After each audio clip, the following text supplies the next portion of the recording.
नमस्कार, मैं हूं मनोज मनु। आप देख रहे हैं बड़ी बात। देश दुनिया की खबरें लेकर आ रहे हैं और बड़ी बात में सबसे पहले शुरुआत करते हैं दिल्ली की बड़ी बात की। दिल्ली के ओल्ड राजेंद्र नगर में कोचिंग सेंटर के बेसमेंट में डूबने से 3 छात्रों की मौत पर दिल्ली हाई कोर्ट ने सख्ती दिखाई है। कोर्ट ने हादसे की जांच सीबीआई को सौंप दी है।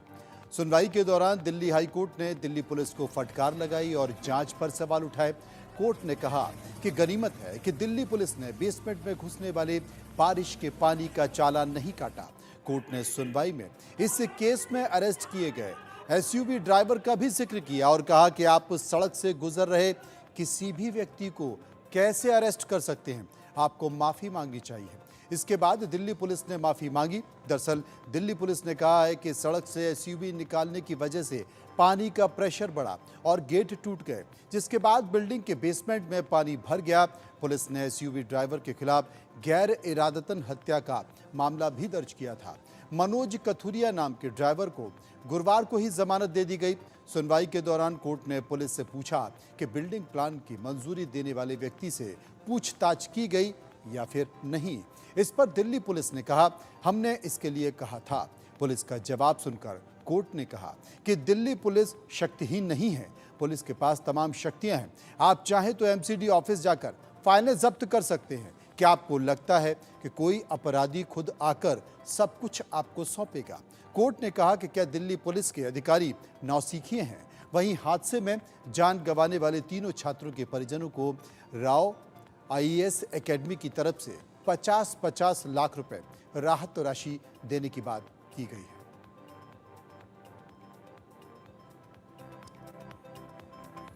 और अब नीट की बड़ी बात। नीट यूजी परीक्षा दोबारा नहीं कराई जाएगी। सुप्रीम कोर्ट ने ये दोबारा परीक्षा होने वाली याचिका को खारिज कर दिया है। सुनवाई के दौरान सुप्रीम कोर्ट ने कहा है कि नीट का पेपर सिर्फ पटना और हजारीबाग से ही लीक हुआ, इससे कोई सिस्टमैटिक ब्रीच नहीं मिला है। किसी कोर्ट ने साफ तौर पर यह भी कहा कि नीट यूजी परीक्षा में सिलसिलेवार गड़बड़ियां नहीं हुई हैं। सुप्रीम कोर्ट ने एनटीए की मॉनिटरिंग के लिए बनाई गई एक्सपर्ट कमेटी से कहा कि वो नीट के लिए एसओपी तैयार करे, साथ ही साइबर सिक्योरिटी में खामियों की पहचान भी करे। कमेटी से 30 सितंबर तक जवाब मांगा गया है। केंद्र सरकार ने एनटीए के पूरे सिस्टम की जांच के लिए 22 जून को इसरो के पूर्व चेयरमैन राधाकृष्णन की अगुवाई में एक्सपर्ट कमेटी बनाने की घोषणा की थी। अब सुप्रीम कोर्ट ने कहा है कि कमेटी के सुझाव के आधार पर शिक्षा मंत्रालय एनटीए की वर्किंग में सुधार के लिए 1 महीने में प्रोग्राम तैयार करने के लिए कहा है। कोर्ट ने 30 सितंबर के बाद अगले 2 हफ्ते में केंद्र सरकार से प्रोग्रेस रिपोर्ट भी मांगी है और कहा है कि शिक्षा मंत्रालय को एनटीए के स्ट्रक्चर की सारी खामियों का निपटारा जल्द से जल्द करना होगा। सुप्रीम कोर्ट ने सख्त लहजे में कहा कि एनटीए ने जिस तरह इस बार नीट यूजी परीक्षा में काम किया वैसा दोबारा नहीं होना चाहिए। नीट मामले में 40 से ज्यादा याचिकाएं दायर हुई थी, जिनमें 1 जून को हुआ एग्जाम रद्द करने की मांग की गई है। कुछ याचिकाओं में ग्रेस मार्क्स पर भी सवाल उठाए गए थे और काउंसलिंग पर रोक लगाने की मांग की गई थी। नीट मामले की जांच सीबीआई को सौंपने और ओएमआर सीट से छेड़छाड़ में एनटीए की भूमिका की जांच करने वाली याचिकाएं भी कोर्ट में दायर की गई थी।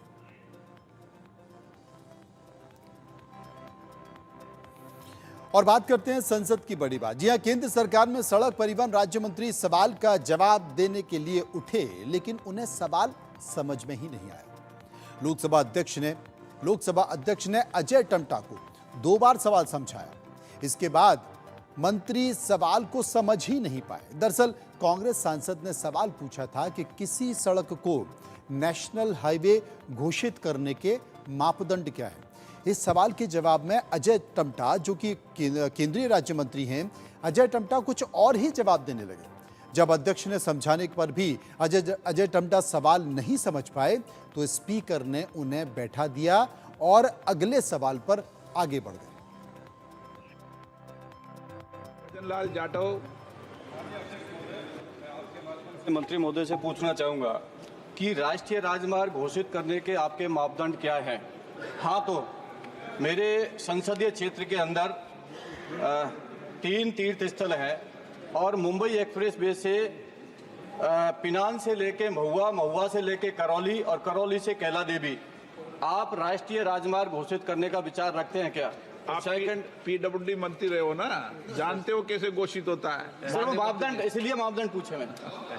जी महोदय, माननीय अध्यक्ष जी, माननीय अध्यक्ष, हाँ बताएं। कि माननीय सदस्य जी ने महाराष्ट्र से संबंधित प्रश्न पूछा है। महाराष्ट्र से संबंधित नहीं पूछा, अपने उन्होंने पूछा राष्ट्रीय राजमार्ग नहीं, वो को मैं घोषित करने की क्या नीति होती है। उन्होंने कुछ क्वेश्चन में ऐसा किया था, मगर उनको मैं राजस्थान के बारे में भी जानकारी, राजस्थान के बारे में नहीं पूछा उन्होंने। नहीं, अपने लोकसभा के बारे में जानकारी ली है। अरे माननीय और मंत्री जो जी, इन्होंने एनएच के बारे में पूछा है, मैं अभी उसका आंसर आपको प्रश्न उन्होंने ये पूछा है कि माननीय अध्यक्ष जी, राष्ट्रीय राजमार्ग घोषित करने की क्या नीति होती है। महोदय, चूंकि एक मिनट, चूंकि जिस प्रकार से 2014 के अंदर माननीय अध्यक्ष जी लगभग 91,281 मोटर एनएच थे, और माननीय प्रधानमंत्री जी के कार्यभार ग्रहण करने के बाद 1,46,126 किलोमीटर एनएच बना है। Question number 144 please, question number 144 Vaijayant Panda जी।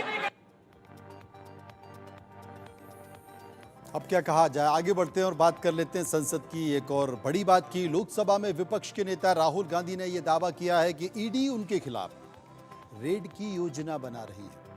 उनका यह कहना है कि चक्रव्यूह वाले भाषण के बाद से ही ईडी उनके खिलाफ एक्शन की तैयारी कर रही है। राहुल गांधी ने 2024 के बजट पर चर्चा के दौरान भारत के चक्रव्यूह का जिक्र किया था और कहा था कि 21वीं सदी में नया चक्रव्यूह बनाया जा रहा है। पहले वो बयान आप सुन लीजिए कि राहुल गांधी ने लोकसभा में क्या कहा था चक्रव्यूह को लेकर, सुनिए। कुरुक्षेत्र में एक युवा को, अभिमन्यु को 6 लोगों ने चक्रव्यूह में मारा था। 6 चक्रव्यूह में फंसाकर मारा था। चक्रव्यूह का एक दूसरा नाम होता है पद्मव्यूह, मतलब लोटस फॉर्मेशन। तो जो चक्रव्यूह होता है स्पीकर सर, वो लोटस के शेप में होता है, कमल के फूल के शेप में होता है। 21वीं सदी में सर एक नया चक्रव्यूह तैयार हुआ है स्पीकर सर, वो भी लोटस की शेप में है सर, और उसका चिन्ह प्रधानमंत्री जी अपनी छाती पर लगा के चलते हैं।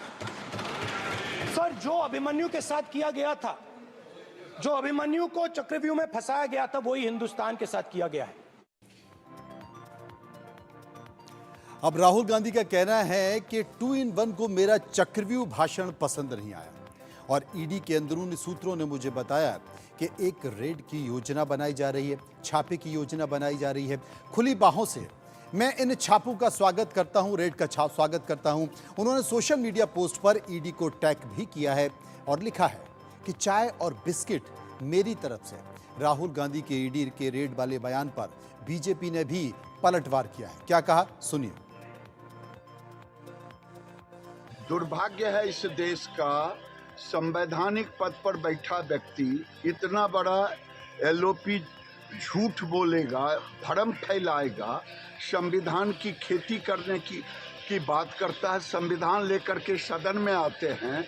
मैं चुनौती देता हूं कि ये राहुल गांधी बताएं कौन अधिकारी ने इनको इनसाइडर में फोन किया। ये भ्रम मत फैलाएं। आइए और अब बात करते हैं हादसे की बड़ी बात। केरल के वायनाड में 29 और 30 जुलाई की रात हुई लैंडस्लाइड में अब तक 310 से ज्यादा लोगों की मौत हो गई है। लैंडस्लाइड में 4 गांव बह गए हैं। 4 दिन से जारी रेस्क्यू ऑपरेशन में आर्मी ने मलबे में नीचे से 4 लोगों को जिंदा निकाला है। ये चारों लोग एक ही परिवार के थे। हादसे में जख्मी हुए 130 लोग अस्पताल में भर्ती किए गए हैं और अब भी 206 लोगों की तलाश की जा रही है। आर्मी का कहना है कि रेस्क्यू ऑपरेशन पूरा हो चुका है और किसी के जिंदा होने की कोई उम्मीद अब बची नहीं है और अब शवों की तलाश की जा रही है। इस बीच वायनाड में भी भारी बारिश हो रही है, जो हालात को और भी ज़्यादा खराब बना रही है। वायनाड से लोकसभा चुनाव जीतने वाले राहुल गांधी और प्रियंका वाड्रा भी वायनाड में ही हैं और लोगों से मुलाकात कर रहे हैं। राहुल गांधी ने कहा है कि वो लोगों की मदद के लिए वायनाड में 100 घरों का निर्माण कराएंगे।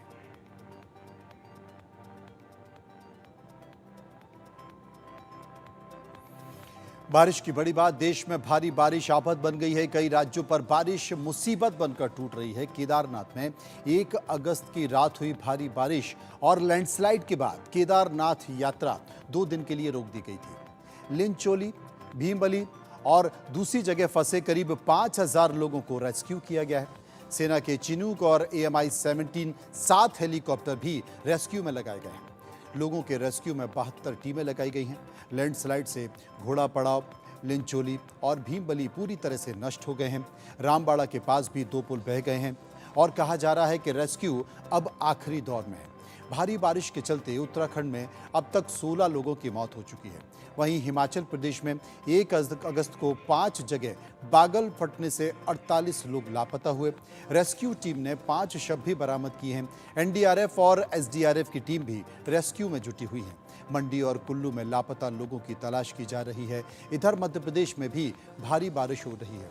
मंडला में नर्मदा नदी खतरे के निशान से बेहद करीब बह रही है। प्रदेश के 11 जिलों में भारी बारिश का रेड अलर्ट जारी किया गया है। रायसेन में भारी बारिश के बाद हालात बिगड़ गए हैं। बारना बांध में 6 गेट खोले गए। भोपाल में कलियासोत डैम के 10 गेट खोले गए हैं। भदभदा डैम के 5 गेट खोले गए हैं, जबकि राजघाट डैम के 8 गेट खोल दिए गए हैं। प्रदेश की सभी नदियां इस वक्त उफान पर हैं और कई लोगों के पानी में बह जाने से मौत भी हो गई है। मध्य प्रदेश में मानसून का कहर है। पूरे प्रदेश में तेज बारिश हो रही है। पिछले 24 घंटे से लगातार बारिश हो रही है। राजधानी भोपाल का लाइफलाइन कहा जाने वाला बड़ा तालाब फुल हो गया है और लगभग 1666 फीट इसकी गहराई है और पानी देर रात से जिस तरीके से बारिश हो रही है, पूरा तालाब लबालब हो गया है। यही कारण है कि भोपाल का भदभदा के साथ कलियासोत और कलियासोत के अलावा कोलार डैम के गेट खोल दिए गए हैं। आज भदभदा के 5 गेट खोले गए हैं। पानी की निकासी की व्यवस्था की गई है कि जिस तरीके से कहा गया कि पिछले 1 माह से मध्य प्रदेश में मानसून की एंट्री हुई और इस मानसून में अब तक मध्य प्रदेश में 55% बारिश हो चुकी है। 19 फीट के लगभग बारिश पूरे प्रदेश भर में हो चुकी है और अलग अलग इलाकों में डैम खोलने की तस्वीर सामने आई है। पूरे प्रदेश भर में 7 डैमों के गेट खोले गए हैं और 10 से ज्यादा जिले इस गेट खोलने से प्रभावित हैं, क्योंकि कहा जा सकता है कि जिस तरीके से मानसून का इंतजार था और मानसून ने अपना कहर मध्य प्रदेश में दिखाया, लगातार बारिश हुई और बारिश के कारण जब पानी का भराव हुआ तो जिसके चलते गेट खोलने की जो व्यवस्था है वो की गई। आपको बता दूं कि प्रदेश भर में 7 डैम के गेट खोले गए हैं। भोपाल का कोलार डैम के 4 गेट खोले गए हैं। कलियासोत गेट के 10 खोले गए हैं। भदभदा के 5 गेट खोले गए हैं। नर्मदापुरम का जो तवा डैम है वहां के 9 गेट खोले गए हैं। अशोकनगर में राजघाट के 8 गेट खोले गए हैं। जबलपुर में बरगी के 7 गेट खोले गए हैं और छिंदवाड़ा के माचोर डैम के 4 गेट खोले गए हैं। यानी कि प्रदेश के 6 जिलों में अभी भी मौसम विभाग ने रेड अलर्ट जारी किया है। वीडियो जर्नलिस्ट अजय कटियार के साथ चेतन सेठ, इंडिया न्यूज, भोपाल। और एक ऐसी बड़ी बात जिसे सुनकर आप भी दंग रह जाएंगे। इंदौर में बच्चों को मोबाइल और टीवी देखने से रोकना माता पिता को महंगा पड़ गया। चंदन नगर के 2 बच्चे पुलिस के पास पहुंच गए और माता पिता के खिलाफ केस दर्ज करा दिया। 21 साल की युवती और उसके 8 साल के भाई ने चंदन नगर पुलिस थाने में ये केस दर्ज कराया था। भाई बहन ने आरोप लगाया कि उनके माता पिता उन्हें खाना नहीं देते, टीवी नहीं देखने देते, मोबाइल को हाथ लगाने पर भी प्रताड़ित करते हैं, बात बात पर मारपीट करते हैं। बच्चों ने आरोप लगाया कि छोटे बच्चे तो माता पिता अंधेरे वाले कमरे में ही बंद कर देते हैं, जिसमें बच्चा खौफ में है। ये मामला 25 अक्टूबर 2021 का है। बच्चों ने FIR में कहा कि माता पिता की प्रताड़ना से तंग आकर वो 2021 में घर से भागकर अपनी बुआ के घर चले गए और तभी से वहीं पर रह रहे हैं। इस केस में पुलिस ने कोर्ट में चार्जशीट पेश कर दी और केस का ट्रायल भी चला। अब माता पिता ने हाईकोर्ट की शरण ली है और हाईकोर्ट ने इस मामले की निचली अदालत में सुनवाई पर रोक लगा दी है। केस की अगली सुनवाई 9 सितंबर को होगी। माता पिता का कहना है कि बच्चों के मोबाइल की लत से पूरा घर परेशान है और बच्चों को प्यार से समझाने पर भी बच्चे नहीं मानते हैं और कई दिन बाद भी तंग आकर बच्चों पर सख्ती की गई थी। पुलिस ने बच्चों की शिकायत पर माता पिता के खिलाफ 342 धारा लगा दी थी, जिसमें किसी को भी बंधक बनाने का आरोप होता है। धारा 294 लगाई, जिसमें भद्दी टिप्पणी करना होता है, और धारा 323 भी लगा दी, जिसमें महिला को व्यभिचार की धमकी देना होता है। और इन धाराओं के साथ इनमें जो सजा का प्रावधान है वो करीब 7 साल का है। लेकिन बच्चों की शिकायत पर यह मामला दर्ज हो गया और उसके बाद माता पिता ऊपर की अदालत में जाकर शरण में गए।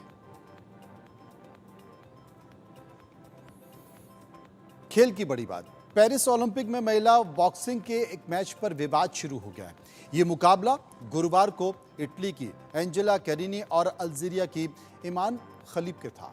अब सवाल सबसे बड़ा ये है कि एंजेला सिर्फ 46 सेकंड में ही मैच से हट गई और इस मुकाबले में ईमान की जीत हो गई। एंजेला ने कहा कि मैंने कभी ऐसा मुक्का नहीं खाया। दरअसल जिस ईमान के सामने एंजेला मैच से हटी, उन्हें 1 साल पहले इंटरनेशनल बॉक्सिंग एसोसिएशन ने जेंडर टेस्ट में फेल कर दिया। आईबीए ने ईमान को पहले साल दिल्ली में हुई विमेंस वर्ल्ड चैंपियनशिप में गोल्ड मेडल मैच में नहीं खेलने दिया। अब ओलंपिक में ईमान का पहला मैच जीतने के बाद सोशल मीडिया पर सवाल उठ रहे हैं कि रिंग में महिला के सामने पुरुष को क्यों उतार दिया। आईबीए ने भी इंटरनेशनल ओलंपिक कमेटी पर सवाल उठाया है। आईबीए ने कहा है कि आईओसी नियमों का उल्लंघन कर रही है। महिला खिलाड़ियों के साथ न्याय और उनकी सुरक्षा को दरकिनार किया गया है। इस पर आईओसी ने स्टेटमेंट जारी कर कहा है कि हमने पेरिस 2024 बॉक्सिंग यूनिट के द्वारा तय नियमों के तहत ही प्लेयर्स को खेलने की अनुमति दी है। वहीं ऑस्ट्रेलिया ने भी अब ईमान खलीब पर सवाल उठाए हैं और कहा है कि ऑस्ट्रेलिया की बॉक्सर को भी 66 किलो वर्ग में खेलना है, जिसमें ईमान को खेलने दिया जा रहा है, जो कि सही फैसला नहीं है। लेकिन इस पूरे मामले में ये कहा जा रहा है कि ईमान के जो हार्मोन्स हैं उसमें पुरुषों के हार्मोन ज़्यादा दिखाई दे रहे हैं।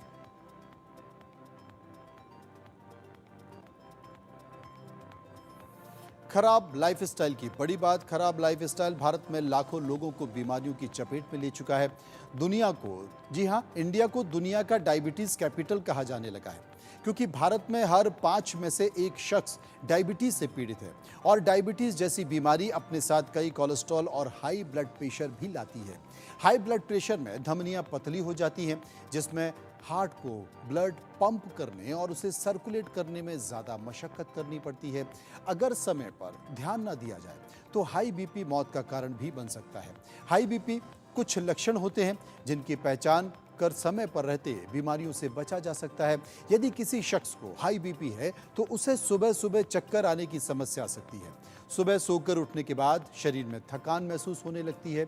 ये बीपी का संकेत है, हाई बीपी का संकेत है। यदि आपको पूरा दिन थकान महसूस होती है, यदि शरीर कमज़ोर लगता है, तो हाई बीपी की समस्या हो सकती है।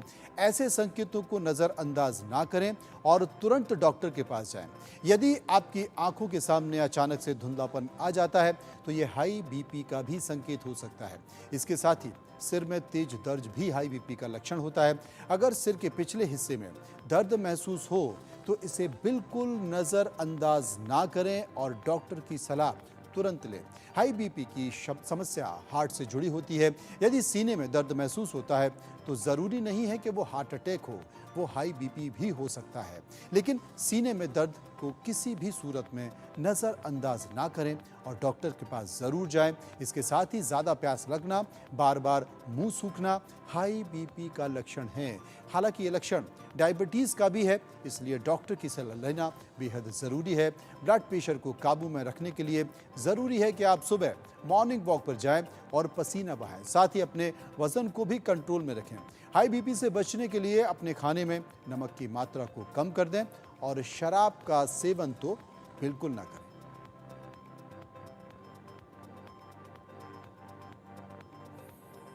पाकिस्तान की बड़ी बात, एक बार फिर से पाकिस्तान की इंटरनेशनल बेइज्जती हुई है। इस बार यूएई की सरकार ने पाकिस्तान सरकार की बेइज्जती कर दी है। दरअसल दुबई प्रशासन ने पाकिस्तान सरकार को बताया कि पाकिस्तान से आए मजदूरों का व्यवहार बेहद खराब है।